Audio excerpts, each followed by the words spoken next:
having seen how good that horse is, it's got a constitution, an iron horse. I like going for something that could be a little bit of value. I'm going for a horse trained by Gavin Cromwell. I do think Willie Mullins is going to have a less successful Cheltenham Festival. I can say that, but.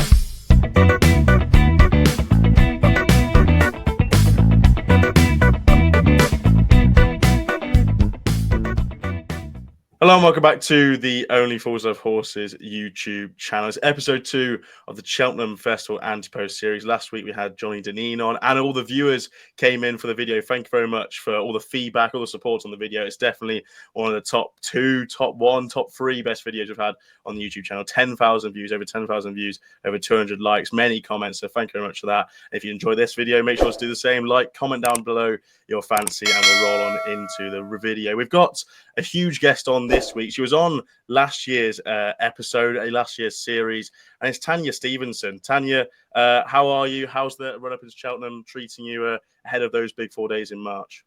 Yeah, it's treating me really, really well. Really, despite the weather trying to intervene and spoil all our fun, it's been tremendous, isn't it? What racing we have got in has certainly set us plenty of posers.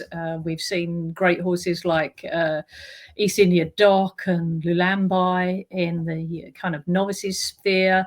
Then the King George was an absolute belter, because in the back of the screen I thought, here we go, I think I've seen our big Gold Cup chance in L'Empresse. So he proved brilliantly ridden on Saturday. But so, yeah, it's setting up nicely. And I made a point. I was at Cheltenham myself on Saturday just to get a feel. And there's no better thing than actually going racing live. I've been lucky enough to go to plenty of meetings this season. I was at Ayr on the Monday and then Cheltenham on the Saturday. So, yeah, you've got to get live racing in, haven't you, to appreciate them. Definitely, yeah. Cheltenham on the weekend, good trials day. Some nice Irish accents as well. Lee, even at Newcastle today. It's just me and you. Harry's travelling back. He's going to be on the second half of the video. We talk a little bit about the Dublin Racing Festival. So a booster episode today with Cheltenham and Dublin Racing Festival preview. But how are you? How was Newcastle? How was the weekend? It was some good action. Yeah, fantastic action. Plenty of favourites went in. Punters were happy. One, I think they dodged it in the last because all the punters torn there. But good winner for the Megsons, Fergal O'Brien, who's in really good form, and I've seen an impressive winner there at Newcastle today. Blue Betty, she won the bumper, the second race, the division split, and look, Fergal likes his ridden out the back, educated, first time out, should come there swinging. I stood next to Keelan Woods, and beforehand he says, "We'll get a video when this wins." I says, "Yes, I like that." He was very confident. He says Aintree bumper. He did give us the nod for the Aintree bumper, which will be the one, I think, the one Dyser Enos with the Grade 2 Mares bumper at the National Festival. So, yeah, look, Blue Betty, one to watch for the Megsons, and beautifully ridden by Keelan Woods. They've done it before. They had one win on the, was it Horace's Pearl, one on the All Weather in a bumper, and then went on to Aintree to win a Grade 2. So definitely done it before. Very similar to last week. We're just going to talk a little bit with our guest this week being Tanya Stevenson, just about Cheltenham, sort of maybe Cheltenham's gone by, a couple of topics that are going on, and then it's going to be our Ante-post selections. Harry may not be here, but Lee's going to provide his best Harry Beard impression to give his selection for the Ante-post series, and we'll give all our selections and the audience snap as well, which we'll find out. So thank you very much to the Twitter selections on there. Tanya, I suppose I'll go to you first of all. Cheltenham is a big meeting. It's not the only meeting of the year, but it is a big meeting. How sort of long out do you start looking at horses that you think you see them win one day, go, oh, that could be one for Cheltenham? Is it something you have in your mind, or do you sort of take it day by day? I start looking out as while the actual previous years is running, but that's been kind of a habit. So since when I was with Channel 4, even behind the scenes there, because you're across kind of quotes coming through. But I've been lucky in the fact that I started out at Cheltenham at the festival back in the early 80s, late 70s, early 80s, because Dad had a bookmaker's pitch there in the what is now the Best Mate enclosure. So you've got ingrained interest in the meeting, and it's evolved. And it's become a huge monster, of course, that. But you're always on the eye out. When you were clerking, when I was clerking for Dad, you were kind of working out what horses were running exceptionally well, because you haven't done much in the columns, you haven't written many bets in, and yet they're always up there, or vice versa. You're looking up for your liabilities. And then, of course, latterly I went through the stage when I was working for CIS, sending all the betting shows to the betting shops, and then Channel 4. So you look out when you're working for Channel 4, because you're researching. Well, my job was researching all stats and bits and pieces. One year I had to listen to all the sound bites from previous Cheltenhams to put together in a small montage that was only about a minute long. But from that, you get some enunciations and some accentuations of horses, and you kind of resonate with you, and you're watching replays and you think, oh, what's those colours that have moved? And then you latch on to these big price runners that do run big for you. So it is worth watching the festival from last year or even the year before, just if anything, just to get the tempo of the races, not necessarily for horses that are coming out again this year, but understand the tempo of races, how they can be run slowly, how they can be run quickly. And yeah, I start looking I would have started looking like last year for this year. And as you draw closer and closer, then you're honed in on horses that are suited to Cheltenham or Aintree, because there's a huge difference between the pair of them. One horse in point on Saturday, there was a Imperial Saint who's been phenomenal for the Hobbs Johnson White Yard, was 3 from 3 at Aintree. And I had these concerns because being suited to a really tight track such as Liverpool, that it'd be suited to Cheltenham. But for me, I thought that ran phenomenal, really. It's very hard to make the transition. You have to be a very good horse to cope with both configurations. They're totally different. Totally different. One's a flat speed track. The other one's the configuration. It's enormous with loads and loads of undulations. And that one gives you an idea of those are the sort of things that you pick up on. Another one was looking at the pace that, for example, the horse Billy the Big Red could go as a novice. He could go around really quickly. And you almost forgot about worrying about his jumping. That's what you want to see with your horses. You want to forget about, oh, he's going to fall. Billy the Big Red seemed to have that concern. You wipe that out. Horses like as well. Windsor was a couple of weeks ago, wasn't it? I was quite surprised to see Lowry's Bar at Windsor. Having seen how good that horse is, it's got a constitution, an iron horse. Lowry's Bar literally has, and it was in a 3-runner race, which probably wouldn't have suited it, and it was able to cope with Windsor, but in a race that wouldn't have suited it. It wants a fast pace. So an Ultima for Lowry's Bar that's the kind of mindset. Don't ever be worried about getting beaten. And I think plenty of people out there think, oh, that horse is beaten, so next time out I can't be on it next time. I was not phased at all about Lowry's Bar. He's made a horrendous error 3 out. He's run around what I perceive, Windsor, looked like a dog track. It was so tight. All they needed was a hair around it. It's so tight. I mean, it was it's like Chester, isn't it, with hurdles and fences. But put him round Cheltenham, Lowry's Bar, and they'll all be looking for him because they know he's going to be up near the front, or they're going to be worried where he is. So please don't worry about getting beat. Just understand the concept of how and why you've got beat and the class you've got beaten by, and indeed vice versa. When you think, oh, that short price favourite's got beat easily, why is that? Well, it's only run against 3 runners in its last 4 races and 1 odds on, and it has never been tested. So those sort of things are the things that I think of as other things. I'm researching all the time. I'm thinking of stats all the time. I mean, I can't believe I have hardly got any eyes today because I was trying to think for stats, not only for this weekend, because we've got a great card at Musselburgh, we've got the Dublin Racing Festival, but of course going into Cheltenham, I'm thinking of things all the time. My brain's buzzing round, and I looked today, saw Teenan Power Roach. Has he ridden a winner today? I'm not him. You were going to ask me a nap today. I was potentially going to say him to ride a winner at the festival. Really? Yeah, something really quirky. But you don't know what Philip Rothwell will throw into the festival, and your chances are narrowed. but someone else, surely an outside ride, he must pick up in one of the handicaps. He's 18 winners to date. He might even ride one over the Dublin Racing Festival. But Cheltenham, yes, in answer to your question, as me wittering on, I start looking many years back for this year.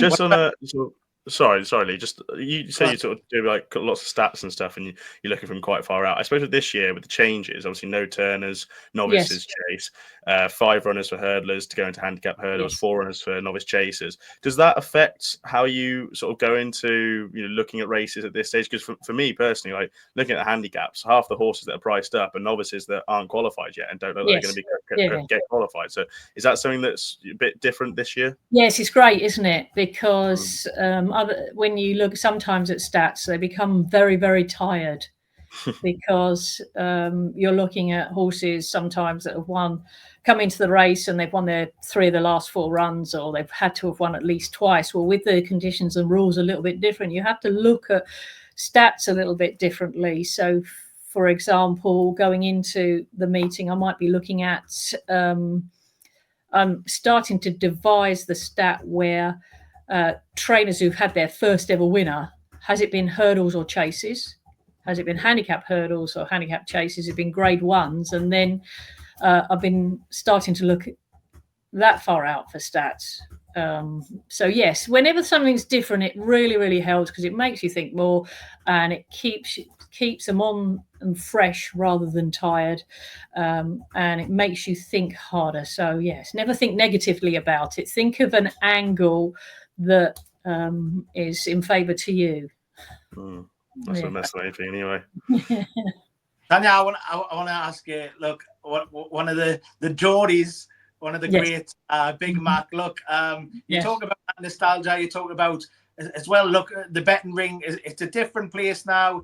You work behind the scenes at ITV, but there's not a huge focus on the betting ring and the punt as maybe side of stuff. I'm not saying ITV, but across the board, like, do you think that could be brought back better? I used to love you and Big Mac there right in the heat of the action, and especially even the morning line and reading the papers out and going through them different sides of racing, I would have said. But look, talk about Big Mac. Like, it was a great character of the game. Oh, he certainly was a great character. He, well, I don't know what he'd be thinking of at the moment of the sport. He will not be very happy at the sport at the moment. But he's when Ash asked me about stats and how you look out, Mac would be loving this, all these new conditions. I used to pick on. He had one of those wheelie cases full of papers. I used to call them the Dead Sea Scroll. Yes, they were all burnt and withered at the corners, and he used to open up the case, and you know how cases bulge out and the papers used to go everywhere. So no, he used to absolutely love it and want to be in there with the punters and win the betting ring, getting the real vibe. And of course we had COVID, didn't we? And then we've had to bring back from COVID. COVID meant that the starting prices would no longer came from on course. And I think for one part, they then didn't think there was any characters left in the ring. There was more than ever characters left in the ring. The whole sport, the sport as a whole needs to sit up and take note, because at the moment, the sport as a whole is forgetting one important facet, and their little arguments and rucks and rows. They're forgetting the customer, which the customers and the punters. And there was one thing. I went to Cheltenham on Saturday, and I walked around to feel what it's like to be a customer. Go and get a coffee, and Cheltenham still haven't got it back yet. As magical as it is of the course itself, obviously I'm biased. It won't hold a candle to Aintree, because all my bookmakers' pitches were there, and so I'm biased in that respect. But I do admire it and respect it for what it brings. It's magic of the festival, but it's missing something, and the thing that it's missing is the embracing and loving the customer. And I think the whole sport is, and it's not giving the customer the voice, and that's what it needs to do. It needs to understand what the customer wants. So yes, go and embrace the betting ring. Go and embrace the betting is not a dirty word. Please remember that. Embrace the betting ring. Go and speak to some characters, some real pro punters even, or not even pro punters. Ask the customers out there, what punters out there, they're coming to see the horse, what horses in particular come to see, what do they want more from a race course, what's let them down, what's made them come again. It's just missing that spark of magic, and that's because they're sitting on their hands and being a bit complacent, and they're not really embracing the customer, and that's really sad because they actually got it spot on when Mac and I were around, because we were ignored in the ring to some extent. It was only when the camera came in, and that's what you want. We don't want to encroach on people's wonderful days. Yeah. Obviously, it was lovely when people crowded round us and gave a great cheer, and Mac then reacted to that, positive or negatively, but deliberately, whatever way he reacted, it was because what he could hear in the earpiece and what was coming up next. So he could preempt what was coming up next and mischievously be negative or cheekily be positive. One of the great days was on Gold Cup Day, when actually the Tote sponsored the Gold Cup, and they had number 3 pitch on the rails. So Mac thought it was a good idea to stand in front of them 5 minutes before the off of the big race itself. So we couldn't breathe. We're being crushed. And I'm saying to Mac, this isn't your best idea. And he's just chuckling away. He's got his big cigar out. Poor old Rod, the sound man's trying to get the sort of signal and frequency coming through okay, because he can't hear the talkback in the bit, because it's and in the end you have to either laugh or cry. You have to laugh or cry, and you know that you can just about hear the boss saying, shut him up, and then just and then Matt would say, did Andrew say anything to me? No, Matt, didn't hear him. Didn't Andrew being the boss? No, I didn't hear him. It was like larger life. I think he's a miss in the industry in trying to promote it. Like, you need them characters, and I do think he's a miss. But look, we're going to get on to the festival, and we're selections. So we're going to have one each. Ash, is it guest first? Is it? Yeah, guest first. It's only polite. Tanya. You're also going to get the floor. So, any race. We did put it out on Twitter. We've got a lot of interaction. Some people were trumpeting their bets they've already put on, but it's brilliant. It's brilliant. Plenty get stuck in, but look, there were one for current prices, any race, and I know you've got an interesting one to go to war with. Yeah, it's a race that's been very, very, very kind to me in the past. In the fact that many years ago I backed Shama Yoon to win it when Charlie Edgerton had that, and that was a massive price.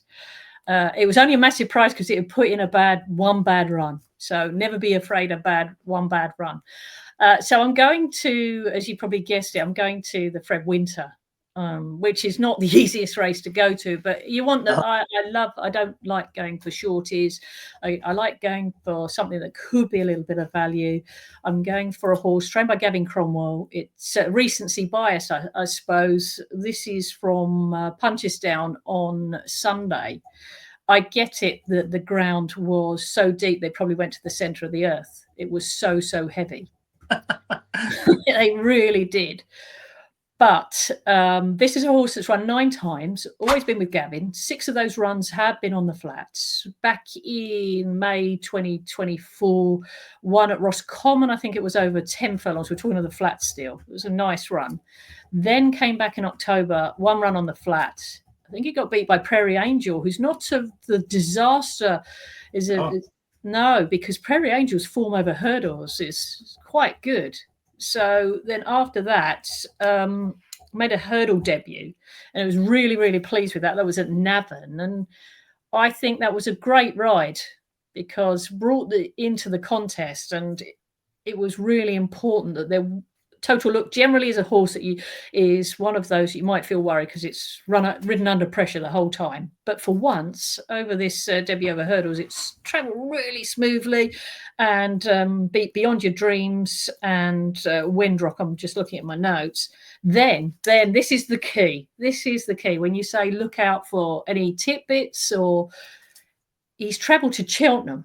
Now, whether he's travelled in a box, more than likely with another for Gavin, but Gavin's Mr. Cromwell's obviously had an inkling that if you win first time out and you've beaten beyond your dreams and Wimrock, then there's some ability. And you went to Cheltenham and took on Quantock Hills and Terra Firma. Well, obviously on Saturday, perhaps that form hasn't worked out so well, but that's not the important part of this. Yeah. Total Looks has gone to Cheltenham. He's had a look round Cheltenham.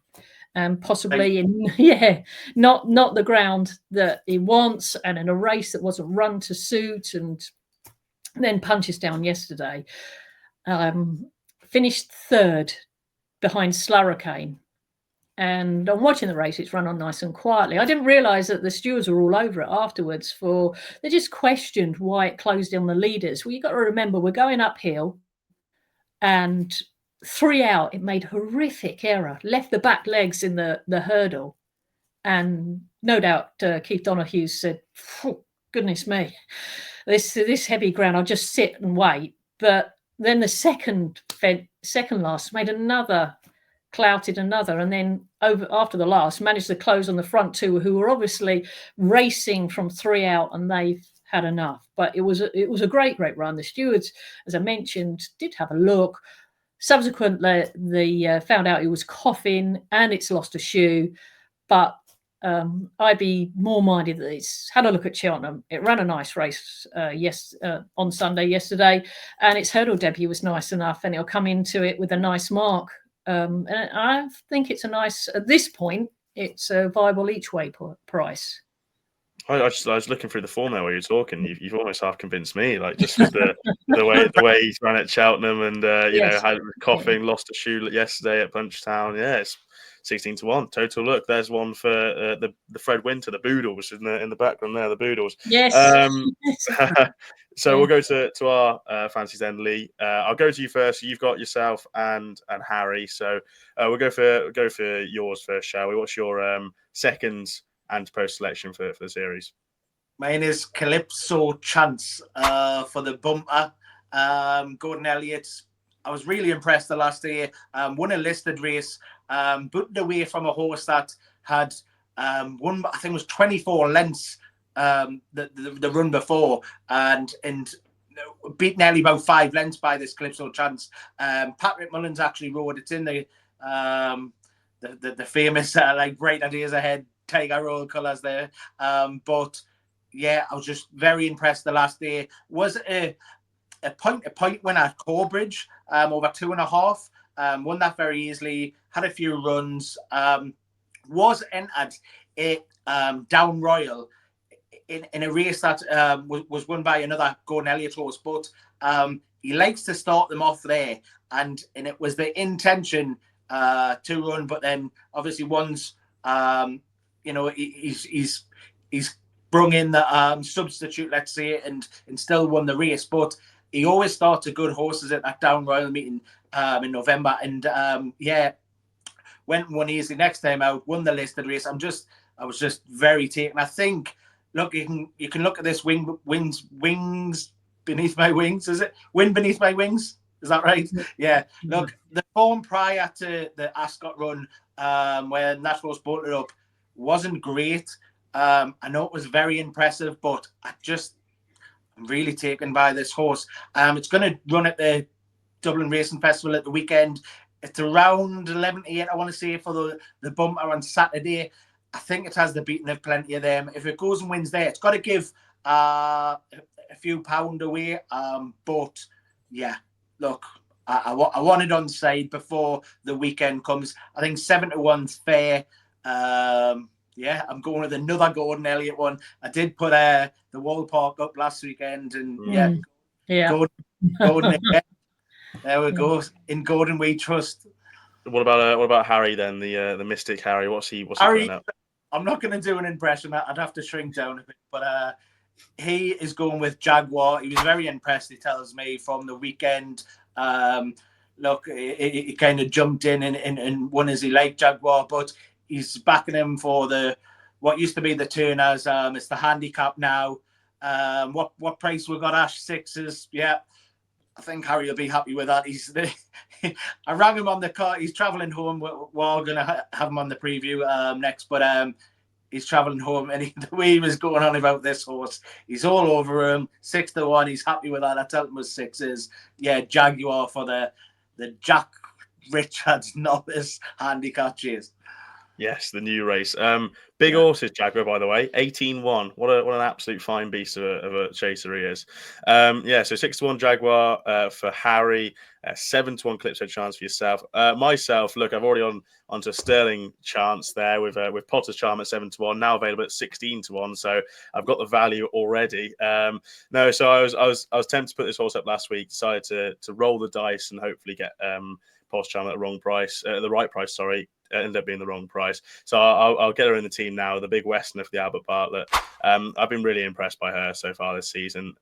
Just looking at the Albert Bartlett field, I'm not too worried about many that are in there. The Yellow Clay is not going to go to the Dublin Racing Festival based on entries today. So he's taken out the Nathaniel Lacey. Final Demand, he could be the Turner's horse for Willie Mullins potentially. So that's sort of one gone. Jet Blue, the form was let down with Western Knight, who was second to him in that race. December meeting. It was well beaten in the River Don before unseating. The yellow car was in there, wasn't it? In that one, the race. Yes. Yellow car was in third. So I just don't think the form is right there in my eyes. But I think the Big Western is a great little horse. Well, not little horse, nice big horse, but she's got obviously the relation to Stay Away Faye. Won the Albert Bartlett a couple of years ago. She's won twice now this season so far. The Limerick race last time out at Grade 2 didn't really run to suit her. Fairly slow enough early on. Turned into a small bit of a sprint for a 2 mile 7 novice hurdle, and she's handled it really, really nicely. I was really impressed by how she won on debut as well. She's travelled like a really, really powerful, good horse. And what she did at Limerick last time out, she jumped the last and just sprinted clear. It was very, very easy, and the race wasn't one to run to suit. Going straight to the Cheltenham Festival, they seem to really like her connections, and I can see why as well. So the Big Westerner at 10-1, I want to keep her on side. There's a couple more I might be thinking about next week, but one might run this weekend, so we shall see. What's the nap from the? Is it the cat there or the dog? Yeah, there's the cat's nap. Lowry's Bar in the Ultima. The cat will go for. That's going to end up being the only winner of the series.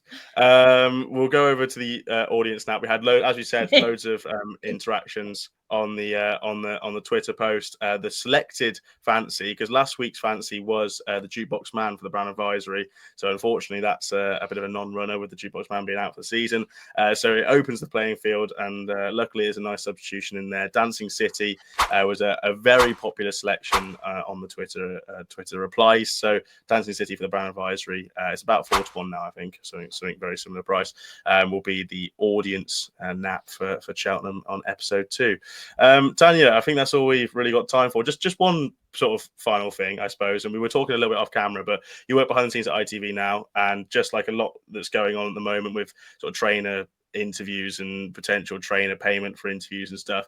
I know it's maybe not affecting directly ITV, it's more RMG, but just what's your opinion on the whole thing? I mean, you've been involved in TV interviews and TV production and racing for so many years now. What's the sort of thoughts for yourself with the trainer interview payment thing that's going on? I see that they've abandoned doing it on Saturday, but the whole episode of this reaching the pages of and the screens is very, very disappointing. It's a very disappointing look on the sport, in the fact that it shows you it is even more fractured than we thought. It seems very toxic. It's disappointing that that they can't get together, and I suppose we can see what they're trying to get at, but the route that they're trying to do it is naive, or naive is the wrong word, but disappointing, because it'll only brings about as soon as, I think it was misrepresented in what they were trying to do, because there was an automatic assumption that the payments were going into trainers' pockets, and that's wasn't what it was going to do. It was going to some other entity for the good of, I think they were trying, whether it was charities or not, it's hard to still understand, because there's been various interviews and we don't understand. It's just disappointing. They're obviously a little bit disappointed with the fact that not enough funds are trickling down for prize money, not enough funds are trickling down for owners and stable staff, and the way that perhaps some of them got in a room and chatted, and this was a way, and it's now proved that it was divisive and they didn't have the support of everyone. And we saw on social media, the immediate reaction was very, very negative, very, very negative. And it's now going to be very hard to pull that back at all. At the moment, there's not many, all the headlines, if you're on a tube or if you're looking at your iPhone or you're looking at your laptop or you're looking at a newspaper, all the headlines you're going to see and remember, and that resonates, is the negativity of it all. Not that suddenly today, for the good of the sport, the scenario has been abandoned. That's all, that's by the by. The damage is done, so trying to put the cat back in the bag is not going to work. No. Like, why go back on something if you weren't committed in the first place, really? Like, but I suppose and all that's forgotten in this, once again, are the important people or the important entities in this. The horses are forgotten. Stable staff are never ever mentioned. Owners, once again, are they going to be next putting their hands up? You can understand if they do, but once again, the sport suffers because it alienates the customers. And tricky. It's very, very tricky. Very tricky. Yeah. It's there's too many facets. There's too many factions. And once again, it's shown how toxic that can become. And it's worked in the wrong way, which is very, very sad, because the sport is absolutely amazing. It's fantastic and amazing if run the right way, and if they don't show their dirty laundry in public. It is absolutely fabulous. It is. We're certainly not scraping around something to talk about in the sport anyway. We usually have something to talk about. Tanya, anyway, apart from that, thank you very much for joining us for episode 2. Myself and Lee are going to be staying on here, and Harry's going to be subbing in for our Dublin Racing Festival preview. So, Tanya, thank you very much. Best of luck for Cheltenham and going forward, and we'll roll on to the Dublin Racing Festival preview. Yes, thank you very much for Tanya for coming on the video. Very enjoyed her being on and talking about Cheltenham, talking about all the previous challenges she's been at as well. And as you can see, we've replaced Tanya with a slightly less looking person. But Harry, how are you back from work? How's the day? How's the weekend treated you? Yeah, all really good, mate. Trials Day was a blast. I didn't actually go in the end because it was a little bit of a shame, but it was brilliant to watch, and plenty of pointers, we should say, as I'm sure you have all discussed with Tanya in the recent segment. Yes, well, slightly covered it, but Trials Day was good, and it was basically just Potter's charm making me cry. That was the sort of general gist of Trials Day. So as we said, we're going to talk about Dublin Racing Festival. We're going to do this in a very, very snappy manner because there's 8 grade ones across the weekend, and there's numerous odds-on favourites. We're sort of just going to talk about if they win or not, and sort of their Cheltenham chances. And we'll try to keep it as snappy as possible. And so we'll just roll straight into it, gents, because the opening race at Leopardstown, as it always is Nathaniel Lacey. The betting market is slightly more open with the fact that the yellow clay isn't there, but you got Farm Demand 7-4, Super Sunday 5-1, Santa Victoria 7-1, Jasmine DeVoe 8-1. All those horses there are trained by Willie Mullins. Blue Devassi 16s, be the rest. I'll go Harry first, because your first words on your part anyway. Final Demands, does he win? I suppose is he a live contender for Cheltenham? Yeah, I think he will win. It's quite interesting what the owner's son mentioned on Twitter, I think, the other day, that he's actually a Turner's horse and not a Albert Bartlett horse. Now that completely came as a surprise to me, because I thought he stayed all day at Limerick last time. So yeah, but I think he'll win, and I think he's also got a big chance in March as well. Yeah, Lee, he sort of has to be a Turner's horse, isn't it, really, for Willie Mullins' squad, because they've got Salvatore Mundi for the Supreme. They've potentially got Santa Victorious for the Bartlett. It kind of looks like it's Kopek de Boards and this lad here, Farm Demand for the Turners for them.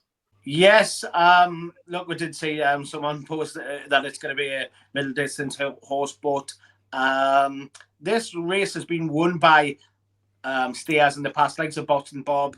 Last season was Dancing City, and like Sounds Victorious is probably going to be in the mould of an Albert Bartlett. It is over 2.6. It's a tough heat to be taking a short price, but visually impressive. One is a likes. Beat two horses that have come out and won since Gordon Elliott's horse won it. And there's a horse in third there beating 15 length, and that horse has followed up since. So yeah, look, worthy contender. I just wouldn't get stuck in. It's 7-4 for this type of race. Yeah, that's fair enough.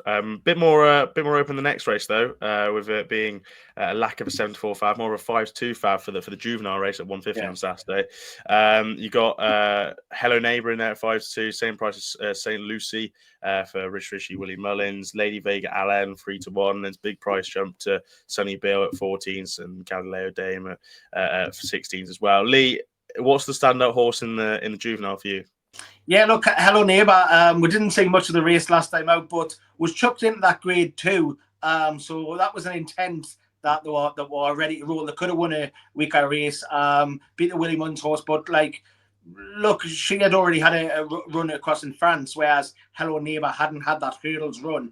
I think Hello Neighbour's got a good chance here. There's a few in the race. Galileo Dame, who was actually in an Irish Oaks. I think she could step forward. She'd be a bigger price. But I think Hello Neighbour's the right favourite. St. Lucie, look, she bowled up on debut, but take it as what you will. It's a bit like Final Demand in the first race there. The visual impression was good, but I'd take the graded form over that. And Hello Neighbour, I think, is worthy at the top.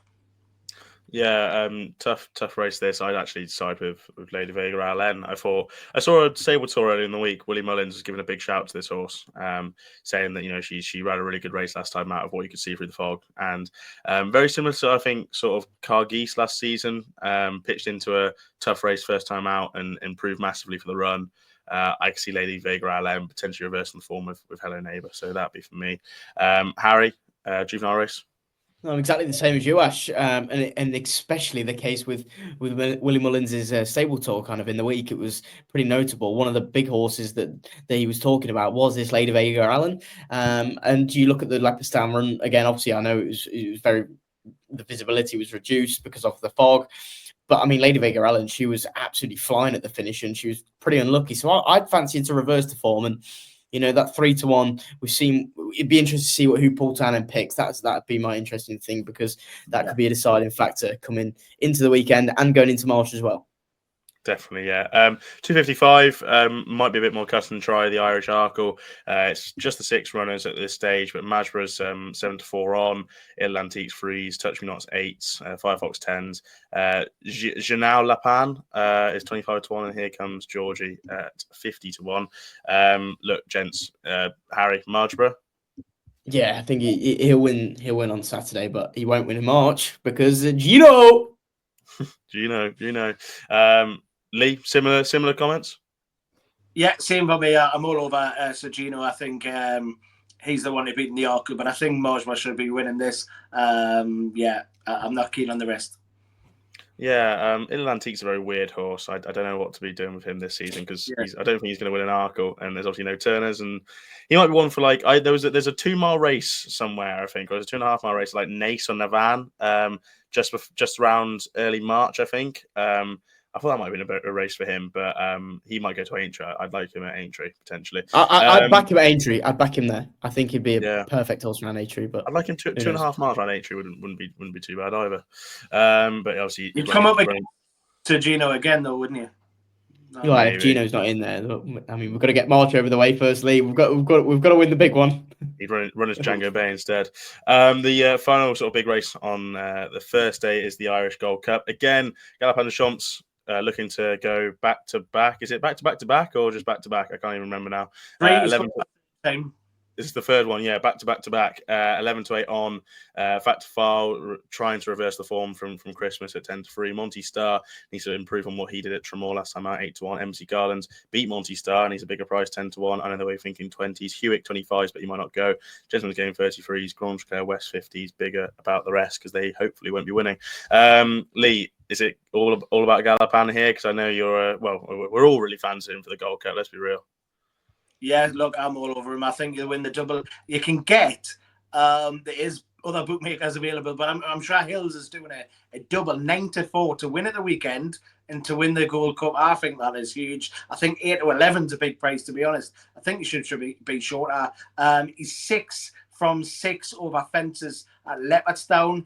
The races that he's been defeated in over chases. Look, he fell in that Turners and Big Bad Bob come and beat him, but he was going to be a ready winner at that.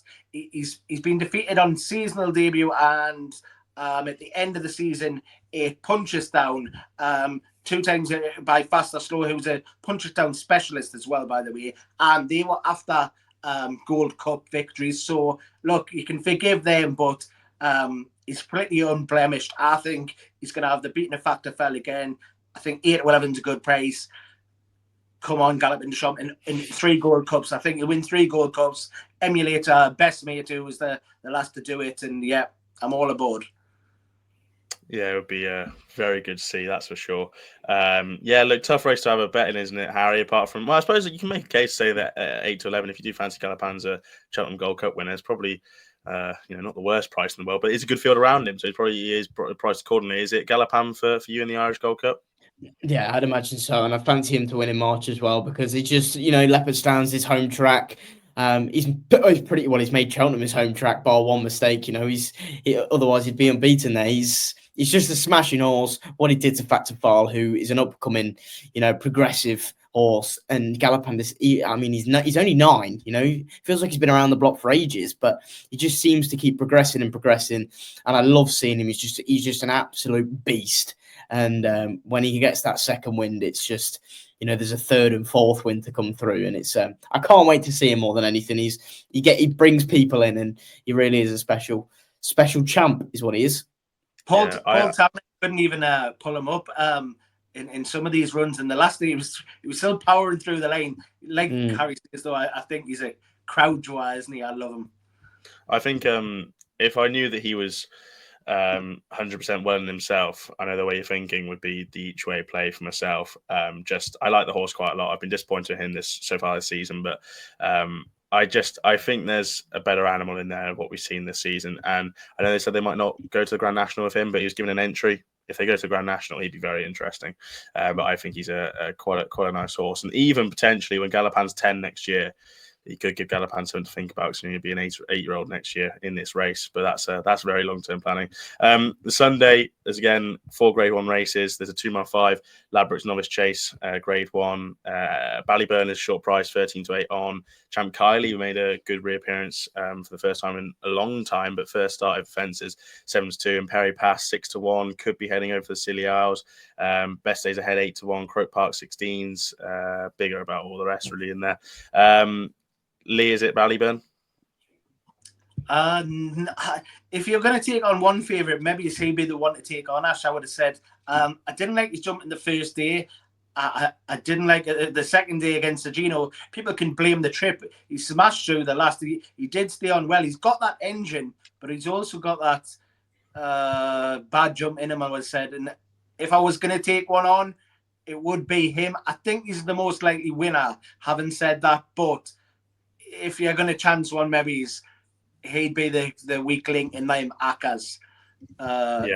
Look, Willie knows where he's at, and he knows he's got the engine. He won that Ballymore, or Gallagher's or whatever it was, and the step-up trip is definitely going to help. Just, with that, it comes to the price, and if you're going to take one on, we'll take on him. Yeah, small case of Ballyburn is, you'd like to take him on, but what do you take him on with in this race? Yeah, good shot. It's difficult. It's like laying a horse. You've got to have something on side to lay a horse kind of thing. Harry, I'm going to go over to you because I think you might have a differing opinion about Ballyburn. Yeah, well, I think you can take him on, and the one I will be taking him on with is Better Days Ahead. I think this horse is a progressive horse. I think he goes on any sort of ground. The Martin Pipe from last year is working out incredibly well on both codes. Chasing and hurdling. It really is becoming a race to follow. Unlike plenty, like the Supreme, you don't want to follow that this year. It's an absolute dog race. It's turned out to be. So I think Better Days Ahead can put it up to, the Willie Mullins. Gordon Elliott doesn't have that many chances going into the DRF, it seems, with Better Days Ahead, obviously going straight to Cheltenham. And I think Ballyburn, like Lee said, is the one favourite probably out of all the muggy ones to take on. I just don't think he's got I think he's got the scope, but when I saw him in comparison to Sagino, there's only one chaser there. And that is just, you can't, it's quite harsh comparing horses, but I just think there's going to be better horses than him over a fence, Maybe he's not so much as one to take on. I would have said it's just one to not even maybe he's have a bet in. He could bowl, but it's one to dodge at such a short price. Like, he's getting hammered in, by the way. I've seen him at 8 to 11. I've seen him in 1 to 2 in places now. He's just getting shorter by the day. So, yeah. Yeah, but you just reminded me that the Martin Pipe and to Cave won nicely the other day. £12 though. Yeah. Why? Stupid. Why go there? The connections woke up in the morning and had a sore head, and that wasn't from the celebrations. That's probably from what the handicapper did. Blimey. I know he was impressive, but geez, that's tough now, isn't it? The Grade 1 2-mile novice hurdle, bit more open. This go back to boards 7 to 4. Kate Doughty 9 to 4. Redemption Day 7s. Blood of Assy 10s. Good and Clever. Nicely won. Great, just hopefully have a run over here 16s. Carathon 25s. Bigger about all of those horses in there. Harry, what do you fancy in this? I think this is a good race because I think this Copet de Board's a beast. I thought he was keen, and the way he powered through the line last time out at Leopardstown over course and distance. I thought it was a mega. Obviously, he beat Kawabunga, who came out, and Kawabumi, I should say, who won pretty well last time out. So you'd like to see the form franked again, but Kate Doughty is another one that's a talking horse from the stable. Definitely not a bet in this race. For my crumbling, ripped up, rained on Potter's Charm docket, I'd love to see Good and Clever run a good race because he was third behind him at Aintree in the Formby, which is actually, I think, quite a nice piece of form it's going to turn out to be. But apart from Potter's Charm not doing well. Lee, yourself? Quebec de Bois is going to have to jump a lot better than the last day, simple as that. But it's not a race I've got a strong opinion on. I've not quite homed in on my selection.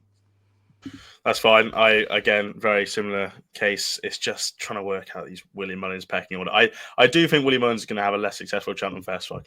I can say that, but I think he'll have a better. I think he'll have a good Dublin Racing Festival. He wasn't right at Christmas. Dublin Racing Festival, slightly less at Cheltenham. I just think there's you go into a couple of years and you knew the pecking order of Willie Mullins' horses because they were so good. You knew the pecking order was Facile Vega for this division. I know he didn't turn out into that way, but ultimately going into this race and the Arkle race, it was Facile Vega. In the Triumph division, you had Cargeese and you had Marsborough coming through and stuff, and you're looking at some of these horses, you're like, meh. Wouldn't I'm not jumping out of bed to see them, but that comes with eras of horses. You have some good ones, you have some slightly less good ones. Dublin Chase 2-mile 1 Grade 1 Gaelic Warrior 6 to 4 on against Marine Nationale 4 to 1. That could be some clash. Al Fabiolo 8 to 1. Solness defeated both the top two there, and he's a much bigger price at 9 to 1. Clickshots 20s, Captain Gears 25s, Gentleman to me 33s, Boulord 50s, and Silencia 150 to 1. Lee, I know you're a Gaelic Warrior backer for the Champion Chase, so I suppose simple question is, does he win here? Does he win at Cheltenham? Yes. I've got to be confident, Ash, yes. I think he'll win here, and I think he'll be a live player. Look, from the start, I want to put in that I have seized between John Bonn and him. I just think take away John Bonn, what else is in that Champion Chase? And it was him that I thought could be that fly in the ointment to step up and say, look, I'm something different. I still have it between the two. And I think this race, is a bad race. He's got to beat the Marine Nationale from the last day. Solness got a freebie out in front. I think there's nothing here. I hope he puts up a good performance to at least you know, like, look, people love John Bond. I love John Bond too. It just at least give her a race, because I just look, unless that LA Frontier goes in there champion chase, I don't see much in behind. I wouldn't mind having a couple of loose pennies on Quilixios at 20-1 in this race. Just shut up, man, will you? Shut no, up. I just you know, he's got the John Bond form, and John Bond's clearly the best horse in training. He did a really good job. He hasn't got John Bond form. He was lapped by John Bond, man. Like Beast and 8 lengths. Well, Beast going and 8 lengths so by John well. Bond. You are going so well, and you are just smoothing in and out, and then you throw that in. I just, you know, he's very much a horse that it's tough to catch him on the right day, so you have to be price sensitive about him. I think he's a horse that you do have to have price in the back of your mind. If he's too short, you just have to let him go, and if he's on a going day, that's grand. But he ran a really good race on good ground at Naas, and then came over for Tingle Creek and ran a good race behind John Bond. I don't think he would have potentially preferred a slightly better ground at Naas in November. Now, I hope the rain has had an effect on Leopardstown because it's yielding soft.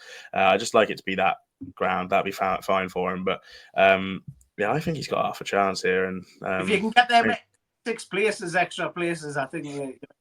I'll take him for the casual 2. It was going on, or 3 places. I'll take him for whatever. 20-1's a big price.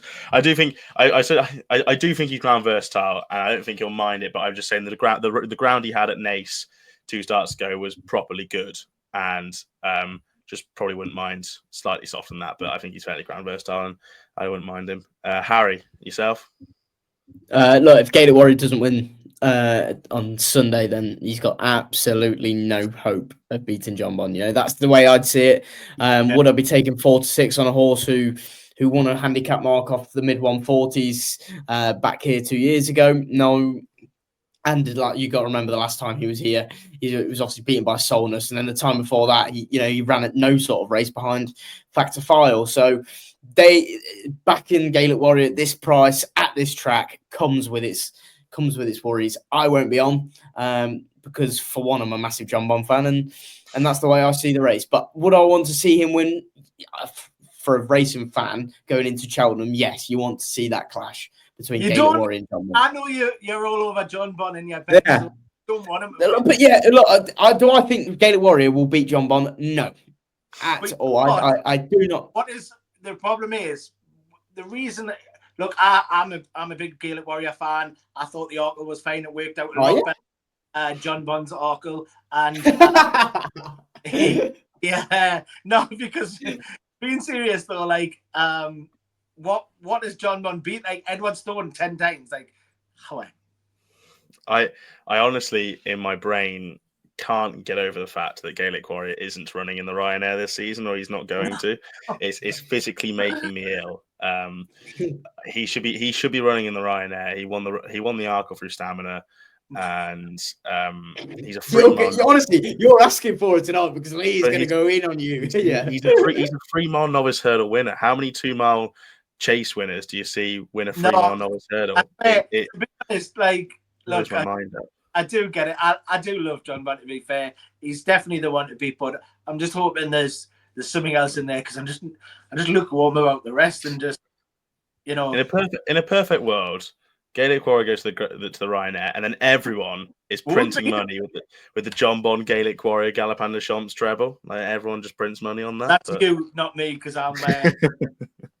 Anyway, finally, the Grade 1 Irish Champion Hurdle, 2 miles. Lossiemouth against State Man is the big clash in here. 7-4 on against 7-4. So very splitting hairs on opposite sides of the even money market. And then it's Winterfog 16s, Daddy Longlegs 33, Fielded Dairy 66 is Silencia's also got entry here at 150 to 1.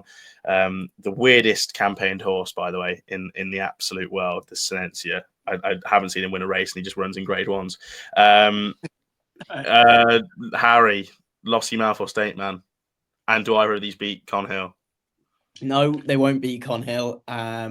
Lossiemouth, you'd be hoping that she beats State Man. But, I mean, State Man's record, I know he's beaten fair and square by Days Ahead. But, look, he's the reigning champ. He's clearly was off it, having an off day.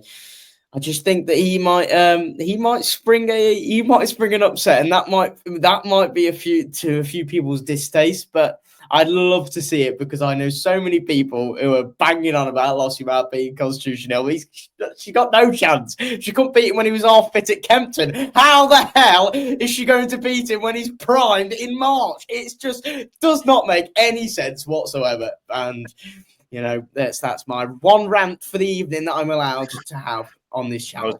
I was getting worried there. It's like back in both teams to score, and finally one of them gets in the 88th minute. I was getting worried, but finally Harry's emotions spilled over. Lee, Lossy Mouth or State Man, and does either of them beat Constitution Hill in March?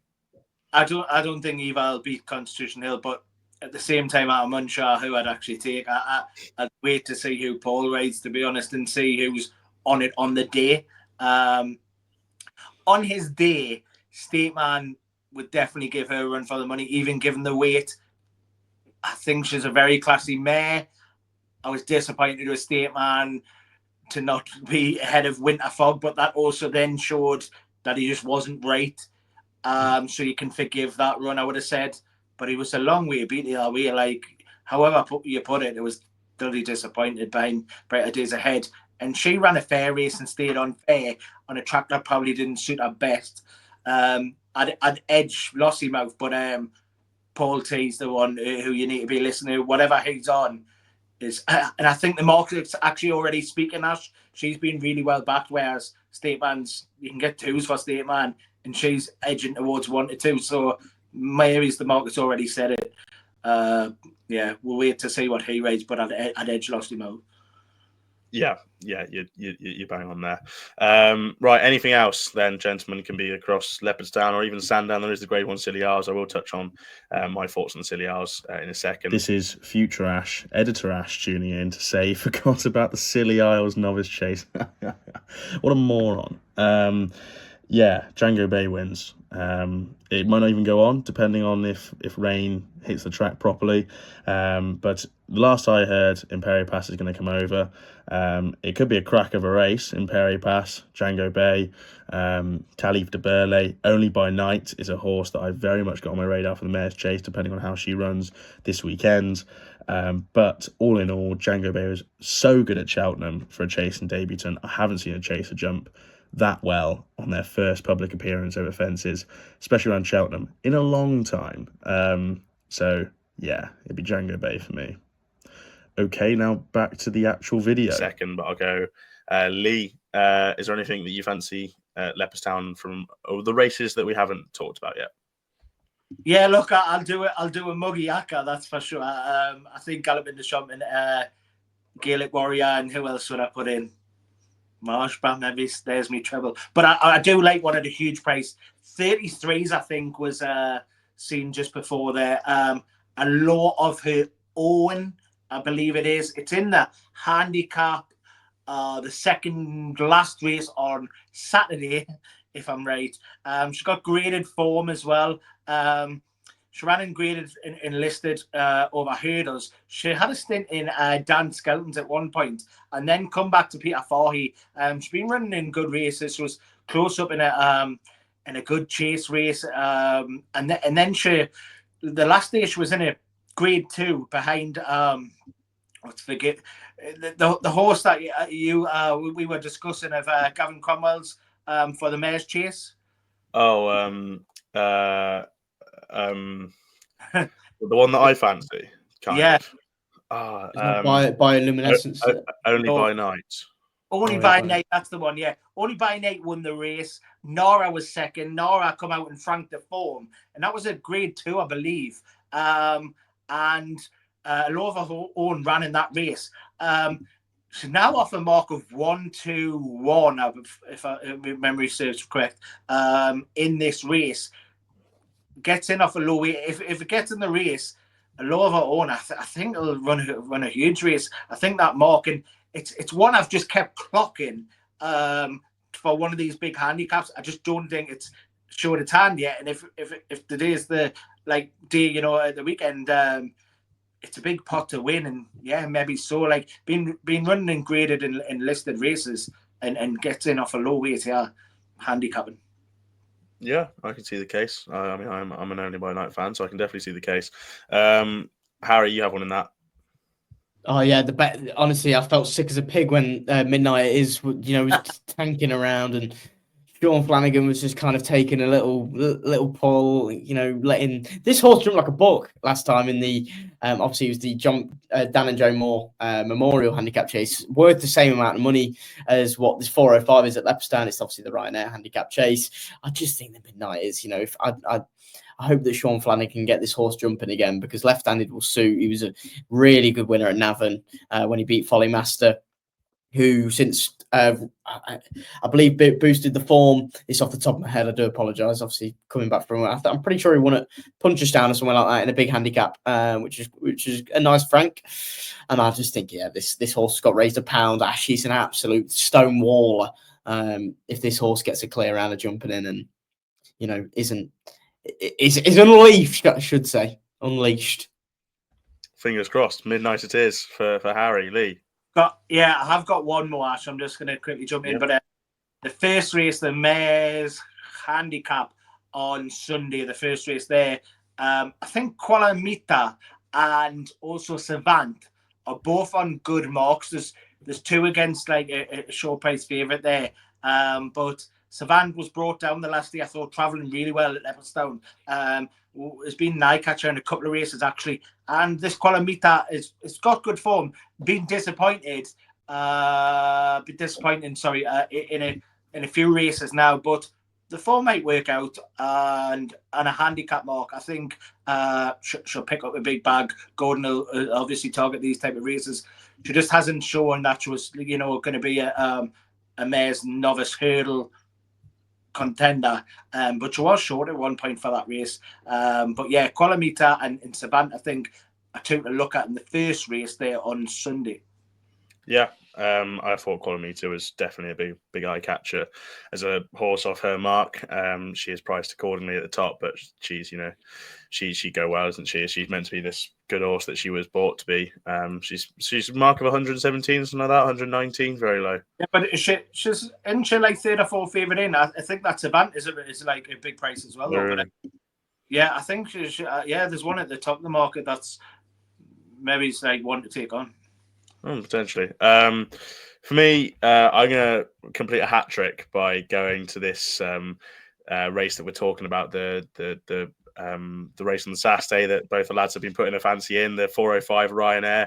Midnight it is for Harry, a law of her own for Lee. I can see the cases for both of them, so it makes it difficult. But the horse that I'm putting my death money on is Hardor at 20-1.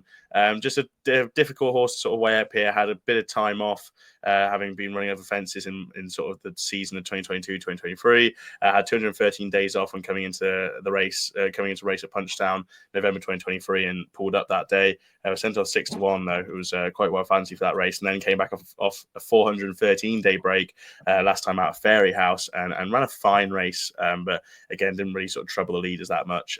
But he's got some good form. Like you go back through his novice hurdle form, he was third to Flame Bearer, second to Flame Bearer, who the last time we saw Flame Bearer, he won a Grade 1, second to El Fabiolo in a Punchestown novice hurdle. It goes without saying what El Fabiolo's done since. Smashed up the Goffer on Chase debut. Very disappointing behind Impervious, was sent off Fav. Punchestown novice chase that day, then finished second to Indiana Jones. Again, solid horse for the Rob Cause. I just think he's got some great form stacking up. He was sent off 11-10 for a Punchestown handicap and fell. So they must have thought he was well handicapped at 140. That was back in April 2023. He's off a mark of 139. He might, there isn't a scenario that he needs the race, but I think he's had less than 30 days since that run at Fairy House, which should just bring him on nicely. And if he's on a going day, Hardor in that race on Saturday, the 405 is a big price. But I do like Midnight as well. Just on the Sunday, there's a 2-mile 5 handicap chase, the 245, I should say, as well. And a couple of horses caught my eye. Monbay Park is one of them. I thought he's a big horse for me last season. Yeah, massive. You've loved that horse for so long. I mean, the horse was a boat. It always back. He's disappointed me. He's disappointed me plenty now, but I'll give him a chance of coming back into handicap company. He beat Splan's Tower and Novice Hurdle at Punchtown in April 2023. That form looks quite strong. Now, behind Ilete Thompson Chase debut, that form looks pretty decent. Behind Marie National at Leopardstown, that's fine. He's had 2 handicap runs since then, but that was in handicap hurdles. He has been running in grade 3 chases, running well in grade 3 chases. I think coming back to handicaps of 138 will suit him nicely. And just won at a big price. I need to find them in my notes now because Rian, right, for Gordon Elliott at about 25 to 1 or something like that, 33 to 1 you can get now. Rian, Riaan, was running a big race in the plates but fell. Kind of fell, then stayed up, and then pulled up. That was behind Shaken Harry. He was traveling really, really nicely at that point of 142, but just obviously didn't make it home for the massive mistake. Because he's now obviously over in Ireland, he gets to run off his Irish mark, and he's had 2 disappointing runs since, but a mark of 133 should have this horse absolutely chucked in. I'm convinced this horse is really well handicapped. He's got some great form going back. He's run well around Leopardstown before. He won on chase debut, beating Wrexham. He ran a good race of 136 in a handicap chase and finishing 4th. He was running well in handicap hurdles. I think he's got a good chance, Rihanna, 33 to 1.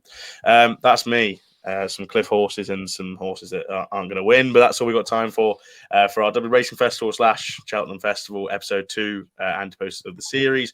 If you did enjoy, please do like and subscribe as per usual, and comment down below your big fancies for the Cheltenham Festival, and they may be included on the next video. Who knows? Ash, do you want to give a little notification to everybody that's replied to the Twitter post? We only want a single. I don't know whether you've already said this. And current prices. We love your Ante-post bets. We love that you've got 16 to 1 about a horse at 7-2. We love that. They won't get included, unfortunately. Current prices. We'll be back, I assume, 10:30 a.m. on Saturday for the Saturday Live, gents. He won't be. Lee will be absolutely hammered by 10:30 on Saturday morning. I guarantee that. I'm on the late flight into Dublin on Friday night, and I've already planned drinks at the airport, drinks when I get off the plane with the lad from Rain It In podcast, then drinks at the hotel, and that's before I even get up for breakfast and carry on. Yeah. Couple of Fantas here and there. Though fair enough. But I'll try. I remember I done it from last year from the same place, so I'll try and make it, lads. I'll try. Ash we'll be on if you're on. Yeah. Either way, best of luck in Dublin, Lee. Make sure to have a good time. I'm playing rugby on Saturday, so getting beaten up by 15 men, and then I'm playing rugby. So me and Harry will have a good go on the Saturday Live on Saturday. That's it, really, isn't it? That's all we need to talk about. Best of luck. Sure is. If you're having a play, please do it responsibly, and we'll see you very, very soon.